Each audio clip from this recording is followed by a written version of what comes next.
मध्य प्रदेशातील राजा रघुवंशी हत्याकांडाची सध्या देशभरात चर्चा सुरू आहे। पत्नी सोनमनेच प्रियकराच्या मदतीने पतीची निर्घृण हत्या करून मृतदेह दरीत फेकल्याचे तपासात समोर आले।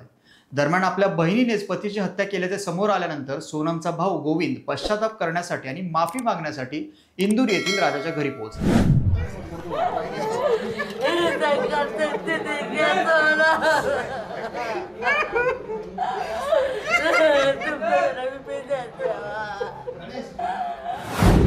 पीडित राजाचा भाऊ विपिन रघुवंशी याने देखील दावा केला की गोविंद मंगळवारीच इंदूरला आला होता। त्याला हत्येची कोणतीही माहिती नव्हती।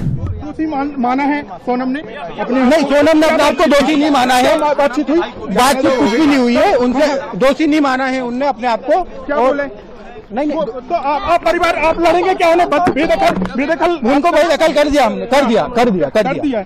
आप केस लड़ेंगे राजा की तरफ से? राजा की तरफ से हम केस लड़ेंगे। आप सारे संबंध तोड़ देंगे सोनल के साथ? बिल्कुल तोड़ दिया हमने संबंध। मेघालय गए हैं इसके पहले? नहीं गए। आपको उससे कब शंका हुई कि राजा को उससे हत्या किया है? मुझे तो ये सब चीजें आपके थ्रू ही पता चल रही है और जो इनसे लिंक निकली है उसमें मैं बिल्कुल स्वीकार कर रहा हूँ।